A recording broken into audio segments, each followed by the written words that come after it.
world conquest. The mandate of the church is world conquest.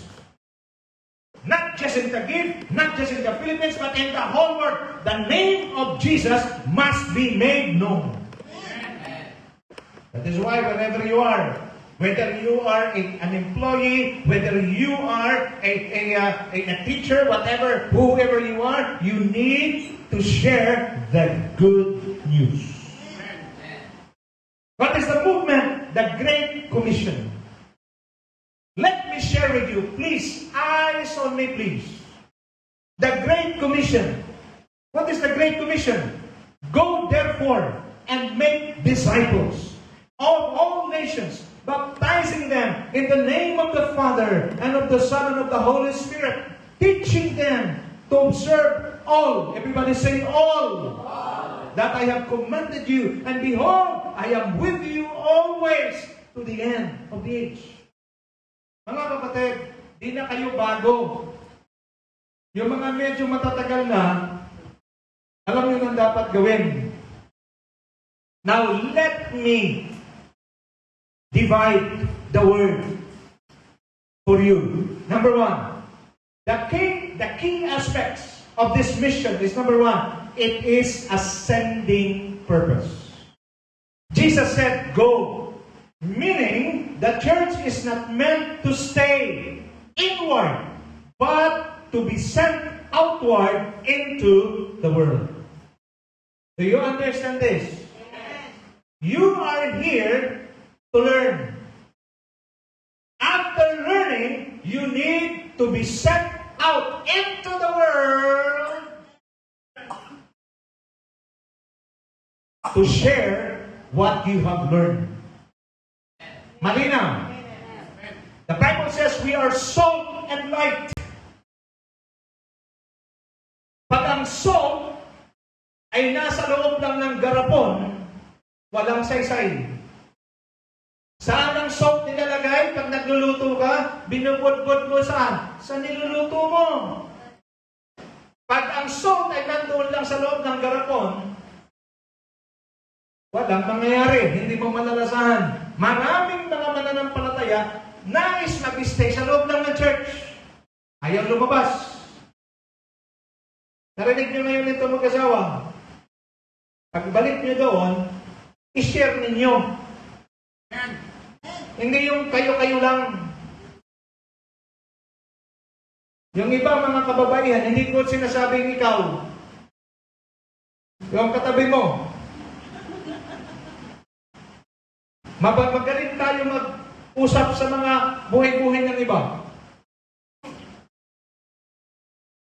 Ang sarap pag-usapan yung mga buhay-buhay ng iba.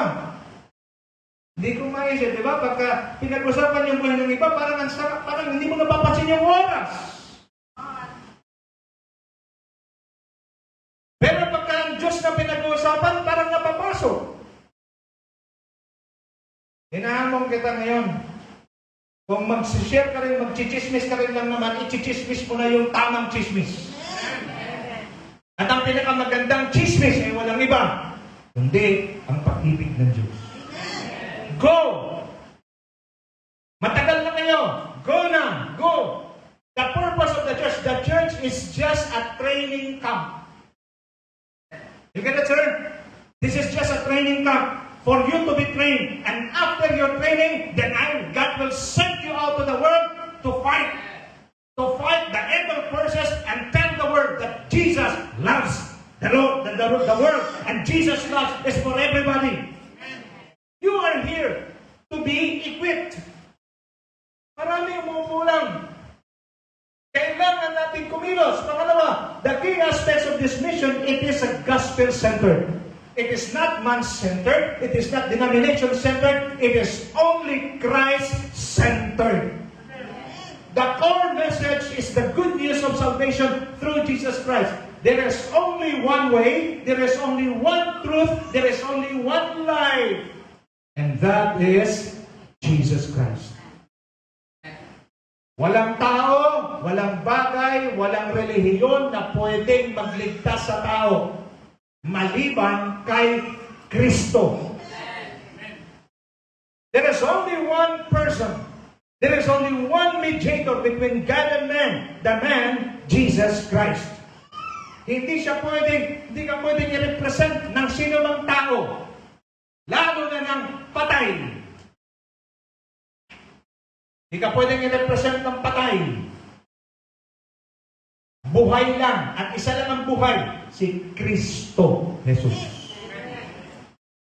So this message is gospel-centered. Number 3, the key aspects of this mission, it is disciple-making. Not just converts, but forming followers of Christ who grow in faith and obedience. Mimi, mag-share ka na. Kailangan mo na mag-share. Alvin, Maymay, Robert, Benny. This is a disciple making. You need to engage, not just converts. You are not here to be converted. No. Madam, ma'am, this is your first time, right?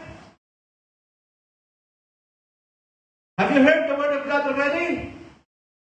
Narinig mo na ang first time. Narinig mo na, tama? It's time for you to go.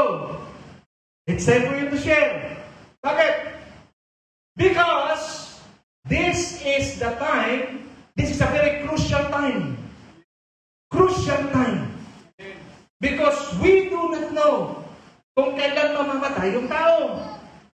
Kagabi, may napanood ako during the sports. Habang nagpo-football, biglang na heart attack.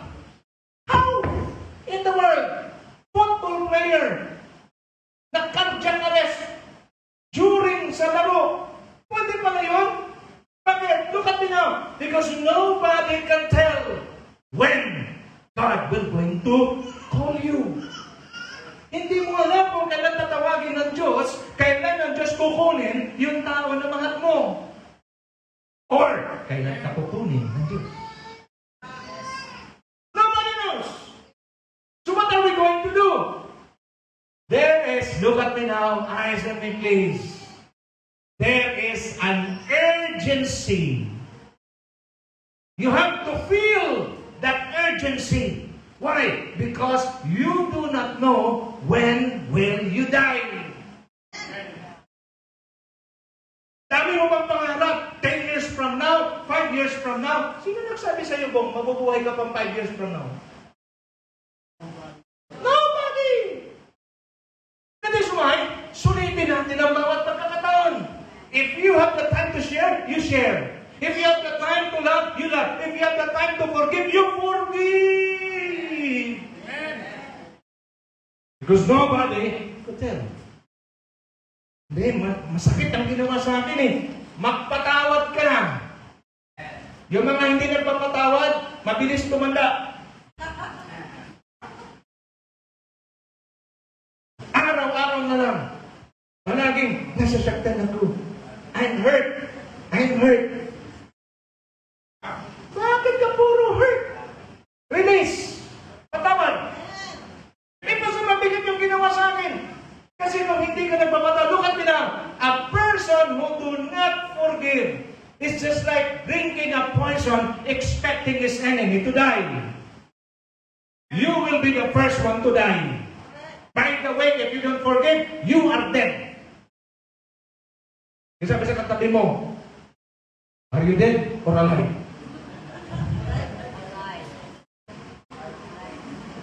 Release! Ba't mo dadalhin yan? Release na! Today, I challenge you, lahat ng basura, lahat ng hindi tama sa buhay mo, lahat ng mga nagpapa-stress sa'yo, release! Why? Because the good news is this, Jesus loves you more than you love yourself. Jesus knows you more than you know yourself.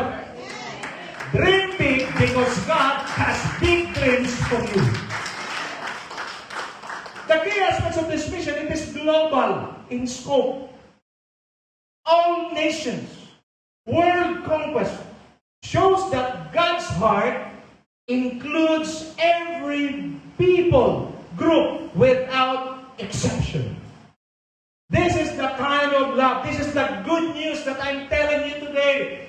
God loves you no matter who you are.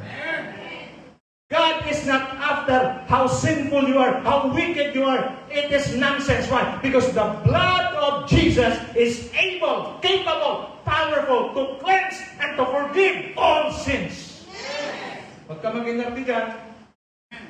Masyadong masakit, masyadong matinding kasalanan ko, Pastor. Parang hindi na mapapatawad. Parang, but the blood of Jesus is able to cleanse and to forgive all sinfulness.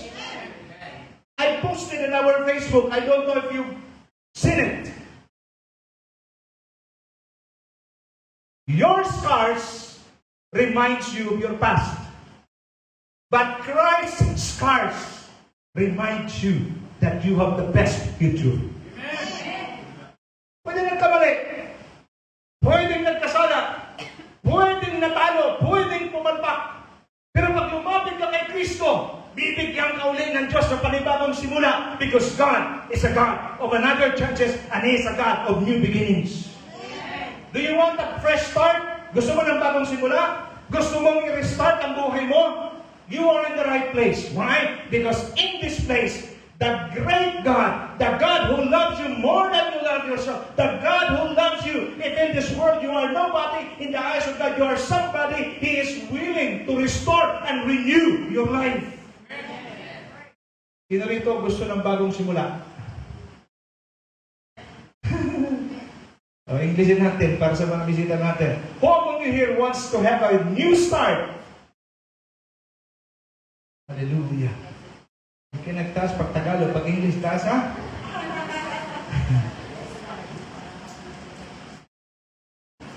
Elvis, you use computer, right? If the computer hangs, you need to restart. Pag nag-hang na ang buhay natin, pag sinasabi kong nag-hang, paulit-ulit na lang, kailangan mo na mag-restart. Yes. Paulit-ulit na lang yung buhay mo, araw-araw na lang ang ginawa ng Diyos, puro struggle. Araw-araw na ginawa ng Diyos, puro na lang tapos. Kasi sabi sa katabi mo, restart. Because God did not create you to struggle. Tuwing gising mo na lang, ganito na lang. Yung pagpagising mo ito na agad, stress, restart. When I wake up in the morning, I am a child of God. I am blessed. I am highly favored. Today, there are new opportunities and I am willing to take risks. Why? Because my God is so big. My God is so strong. My God is almighty. And there is nothing that my God cannot do. Hallelujah! Palapakan natin si Lord. Sabi ko, I'm so excited. Every day, I'm so excited. I cannot hide it. Okay, I'm so excited. Why? Life is beautiful. Pagkasabi sa katabi mo, life is beautiful. Ngayon, kung hindi beautiful na naisali ang kanyang buhay, restart. Restart. Release. You restart. You refresh. You release pain. You release unforgiveness. You release stress. 40 ka pa lang, mga 80. Right? Kasi full of stress. So this is a world conquest. The key aspects of this mission, it is ongoing responsibility. Look at me. This is an ongoing responsibility. It did not end with the early church. It continues today through every believer. Andy, 12 years old, right? 13. It's time to share with your classmates. Just tell them, God loves you. Nakasakay ka bong sa sasakyan o nandun ka sa trabaho, sabihin nyo lang, mahal ka ng Diyos. God loves you. Tama na yun. Pag may bumili sa'yo, pagbigay mo ng paninda mo, God loves you. Kung ayaw mo magsalita, gumawa ka ng post, ilagay mo doon sa biko, God loves you. I sense the urgency in my spirit. Why? Because I do not know hanggang kailan ako mabubuhay at kung hanggang kailan mabubuhay yung mga tao na yan. I pray to the Lord, give me a heart like yours for the lost. Give me a burden for the lost. And if that is your prayer, then you are included in the last army of God that will go to advance His kingdom on earth. Do not be content that you bring yourself alone in heaven. This is your job. This is your work. Now, let me share with you, the love of God, the love of Christ offers to the world. What is it? Number one, pag na kay Kristo ka, ano ang una mong mararanasan? Rest. Everybody say, tell your seatmate, rest. One more. With conviction. Rest. One more time. Rest. Dagdagan mo, in peace. You're not resting in chaos. You're resting in peace. Amen? Jesus said, come to me, those who are labored, heavily laden, and I will give you rest. Pag-stress ka na, pagpagod ka na, anong kailangan? Rest. Watch me now. In science, if you are sleeping, your body, while you are resting, your body is repairing the cells. That is why, kailangan mong mag-rest. And God, Jesus, offered rest to all people, especially those who are burdened and heavily laden. Bigat ka na bong. Huwag mong pilitin pasanin. Lapit sa Diyos at bibigyan ka ng kapahingahan ng Diyos. I know, marami sa atin dito pagod na. Parang ayaw na nga eh. Huwag kang umayaw. Bakit? May provide na rest si Lord. Pangalawa, He provides peace. The world today, full of chaos, magulo. Anong kailangan mo?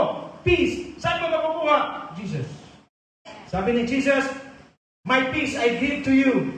It's the peace that the world cannot give. Hindi ka pwedeng bigyan ng kapayapaan ng iPhone. Hindi ka rin pwedeng bigyan ng kapayapaan ng sasakyan. Hindi ka pwedeng bigyan ng kapayapaan ng mansyon. Never! Who can give you the peace that the world cannot give? Jesus. And Jesus is here today. I said He is here today. Palakpakan natin siya. Let's give a big yes to the Lord. He offered peace. Maybe some of you are confused today. Jesus is the Prince of Peace. Number 3, He provides provision. Matthew 6:25 to 34. Jesus said, do not worry. Tell your seatmate, do not worry. God will provide. Ay, walang conviction. Ulitin mo, do not worry. God will provide. Watch me now. Watch me now, Max. Pinoproblema mo pala ngayon yung problema mo, hindi mo alam, pinrovide na ng Diyos yan. There is a provision that Jesus is He's preparing something for you. God did not created us to live in lack. I said God did not created us to live a life of lack. God created us to live a life of abundance. And for you to experience that, you need to come to Him. Why? Because for you to receive provision. He said, don't worry. Christian, don't worry. And don't worry. God will provide. May kinuklose ako na deal. Don't worry. God will provide. He has a promise. He will forever faithful.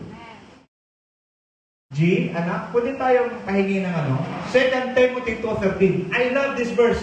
Ito lang ipapakita ko ha. 2 Timothy 2:13. I want you to read this with conviction. I want you to read this verse. I want you to read this verse and then claim what kind of God we have. If we are faithless, He remains faithful. For He cannot disown Himself. I love that, Christian. I love that. If we are faithless, He remains faithful, for He cannot disown Himself. Darating ang panahon mo, mawalan ka ng pananalig. Asa na yung baby girl? Baby girl. Come in. Come in. Okay, you stand there. Okay. We are like this child. We are like this girl. Okay? Ganun mong pa mo. Yan. God. Okay, for example, I am God. Mom, this is you. In the eyes of God. Clear? You hold my hand. Hold. Kapit ka sa akin. Yan, ganyan lang.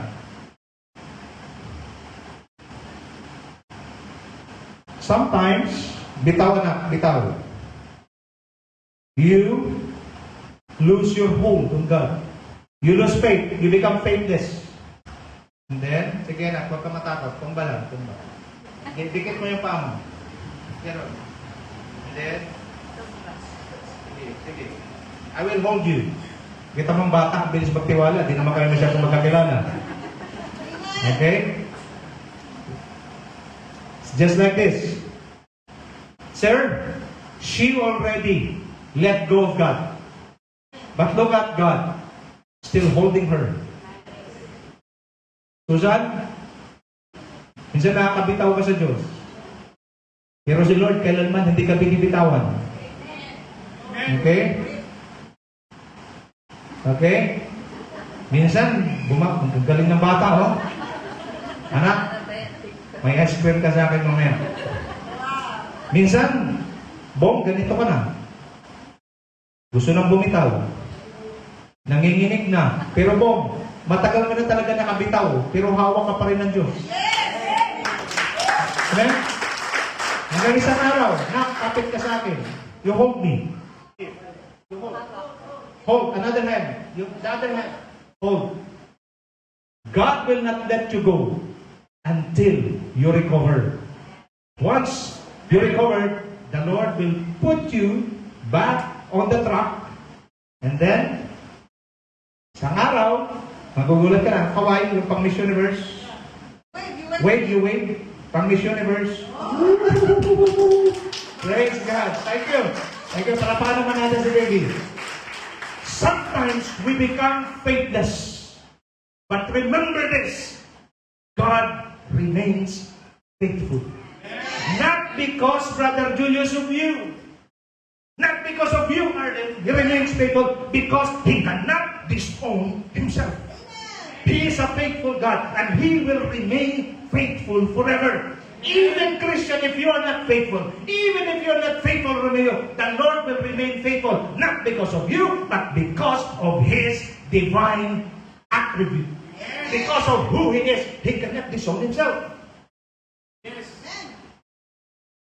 Power to deliver us from the works of the enemy. God, Jesus He offers power. Do not worry. Even the devil is trying to pin you down. God is able to lift you up.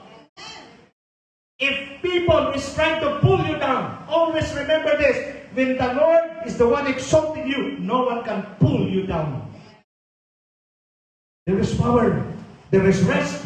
There is peace. There is provision. There is promise. And there is power. Remember these things. Because God will never turn His backs on you. If the world turn their backs on you, always remember, there is God who will never turn His back on you. Palapakan natin si Lord. Glory to God. Now, Of course, the church has a responsibility and accountability. What is that? To obey the greatest commandments. What are the greatest commandments of God? And thou shalt love the Lord your God with all thy heart, with all thy soul, with all thy mind, and with all thy strength. And this is the first commandment. Number 2, the second is like named to this, thou shalt love thy neighbor as thyself. Brother Julius, there is none other commandment greater than this. 2 things. Tell your seatmate, only 2 major commandments. Sabihin mo sa seatmate mo, dalawa. Sister Susan, sabihin mo sa katabi mo. Dalawa lang. Okay? You love God above all. Above your business, above your dreams, love God above all. Then number 2, love your neighbor as yourself. Huwag kang manira ng kapwa. Do not be boastful, but rather love, especially your enemies.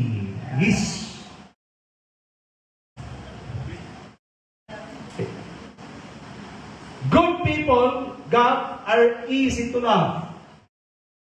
Right? Madaling mahalin na mababait. Pero napakahirap mahalin ng mga kaaway. And what the Bible says, love your enemy.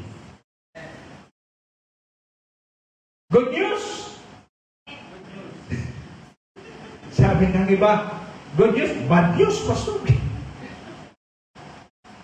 Key aspects of our mission, number 1, loving God above all is to obey and fulfill His commandments, the Great Commission. Number 2, loving our neighbors as ourselves, to share the gospel with them so that they may have a relationship with God.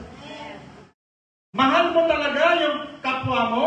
If you really love your neighbor, if you really love your family, if you really love your friend, if you really love your office mate, then share the love of God to them.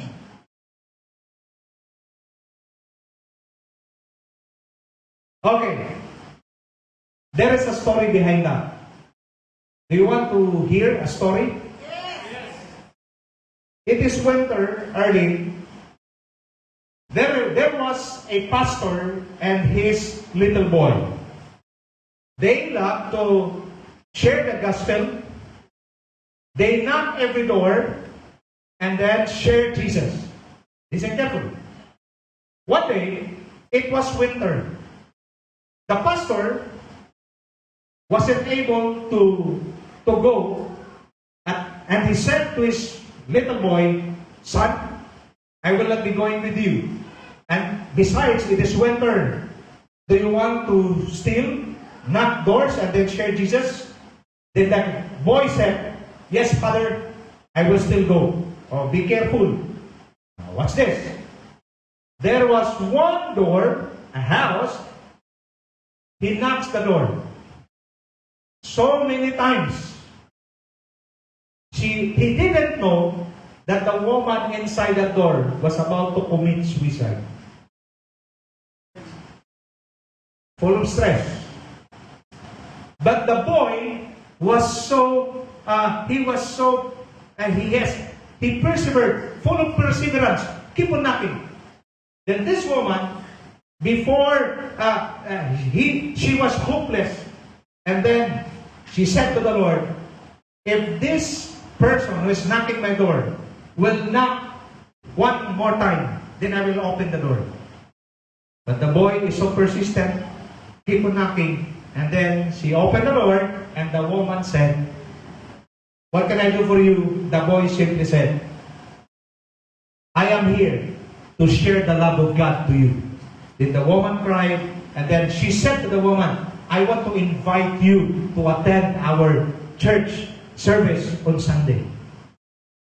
Then the woman came on Sunday, and then she was given a chance to testify.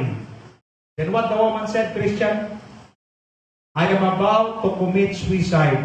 I want to die because of my problem. But there was a boy who knocked at my door, as I opened the door, He shared the love of God to me. And my life was spared, and I am now happy because I am being restored by God. And I found out that problems are not the end, but Jesus gives us a chance.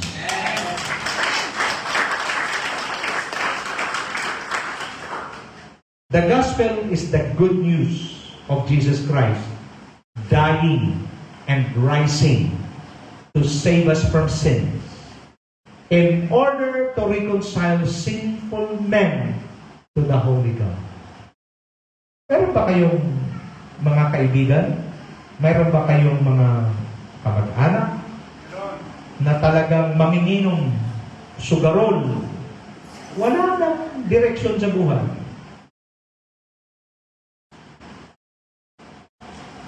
Nandito ka ngayong araw na to, narinig mo, oras na para lapitan sila at yayain at sabihan.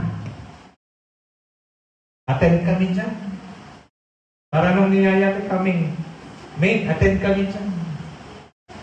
Yan, attend kami dyan. Why? Because it is not you who will going to change them. God will be the one to change them. Imbitahan mo lang. Just like that boy. The boy was clueless. He didn't know that someone inside that house is about to commit suicide. But he is persistent. Sister Susan, maging persistent ka lang, tuloy-tuloy lang. Pastor, ayaw, sige lang, hanggat hindi ka pinalayas. Pag pinalayas ka na, tumigil ka na. Ayaw na eh. Pero hanggat hindi umayaw, sige lang. Heaven and hell are real. Heaven is a perfect place. In heaven, we will enjoy life and God forever. Hell is also a real place. It is a place of damnation. It is a place of suffering. Where will you spend eternity? Do you want your family, friends, and others to be with you in heaven? This is my challenge for you today. Please answer the question. Do you want your family, friends, and others to be with you in heaven? Yes. There's a challenge for all of us. Our mission, Sunday, May 31, next Sunday, 2026 at 7 a.m. Bring one to Jesus. Bring someone to Jesus and let God change them. We have a mission. Mom, you are in a mission. Raven, you are in a mission. Nanay Saling, you are in a mission. Andy, you are in a mission. Everyone, may mission ka sir. May mission ka, Rodo. May mission kami. Bring someone to Jesus. You want them to have peace. You want them to have rest. Bring them to Jesus. Yung mga kaklase nyo, dalhin nyo sa Panginoon. Yung mga kapitbahay mo, dalhin mo sa Panginoon.